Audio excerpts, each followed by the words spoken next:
का बहुत चर्चा चल रही है सर। एक तरफ हम दिल्ली का जो AQI उसको लेकर इतना परेशान है, तो अभी अरावली जो शील्ड है पूरा नॉर्थ वेस्ट इंडिया का, तो उसमें अभी ऐसा रिलैक्सेशन तो क्या कोई लॉन्ग टर्म और परमानेंट डैमेज नहीं करेगा? अरावली में कोई भी रिलैक्सेशन नहीं दिया गया है। पहली बात, अरावली भारत के 4 राज्यों में है, दिल्ली, राजस्थान, हरियाणा और गुजरात। टोटल अरावली 39 डिस्ट्रिक्ट्स में है। अरावली की पिटीशन 1985 से चल रही है। इस पिटीशन में चलने के बाद अरावली में माइनिंग के स्ट्रिक्ट नियम होने चाहिए, इसके हम भी पूरी तरीके से समर्थन करते हैं। सुप्रीम कोर्ट ने चारों राज्यों को कहा कि अरावली की सेम डेफिनेशन होनी चाहिए। सेम डेफिनेशन में 100 मीटर को, जो कि 1968 का जो जियोलॉजी का स्टडी है रिचर्ड मॉर्फी, उसके कारण है। कुछ यूट्यूब चैनल ने और कुछ लोगों ने एक कंफ्यूजन खड़ा कर दिया कि 100 मीटर का अर्थ ही होगा टॉप के 100 मीटर। ऐसा नहीं है। उसका जो बेस स्ट्रक्चर है, जो पर्वत का बेस स्ट्रक्चर है, अगर वो जमीन के अंदर भी 20 मीटर है, वहां से लेके 100 मीटर तक प्रोटेक्शन है। तो जो 100 मीटर का प्रोटेक्शन है, जो लोगों ने कंफ्यूजन करा है कि मतलब ऊपर का 100 मीटर है, नीचे खुदाई कर सकेंगे, वो नहीं है। मैं आपको फिर क्लियर कर रहा हूं। 100 मीटर का अर्थ है टॉप 100 मीटर से बॉटम के अंदर तक जो उसका पूरा फैलाव है।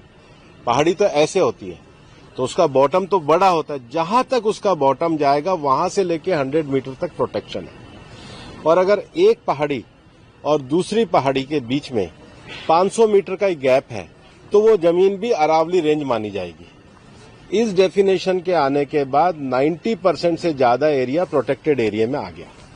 90% से ज्यादा। मेरा ये स्टेटमेंट लिख लीजिए, टोटल अरावली का एरिया 1,47,000 स्क्वायर किलोमीटर है। इसके बाद केवल अभी की जो मेरे पास 39 डिस्ट्रिक्ट है, केवल 217 किलोमीटर, मतलब 2% में ही माइनिंग हो सकती है, और वो भी हर तरीके से नहीं हो सकती। उसके लिए भी सुप्रीम कोर्ट ने डायरेक्शन दिया है कि आपने जैसे सारंडा और झारखंड में एक पूरा पहले माइनिंग प्लान बनाया है, वो प्लान तैयार करिए।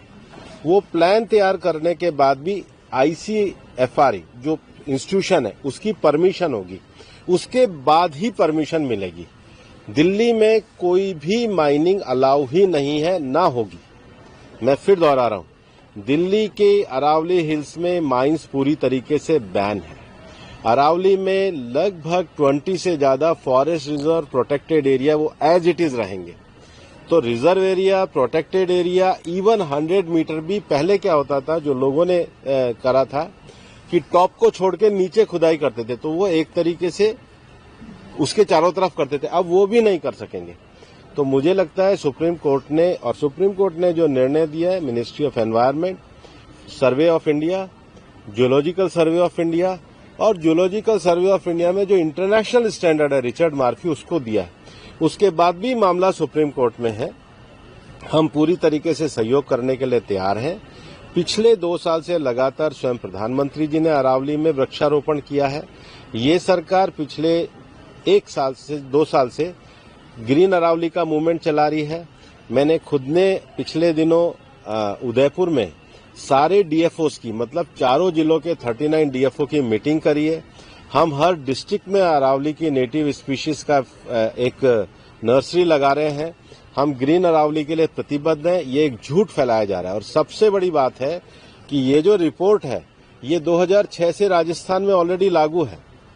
इसमें कुछ भी एडिशन नहीं किया गया, बल्कि अरावली के टॉप से लेके और जमीन तक, मतलब जमीन से पूरा ऊपर 100 जो स्ट्रक्चर है, वो सारा प्रोटेक्टेड की श्रेणी में आता है। सर, मैं आपको one more question। हाँ।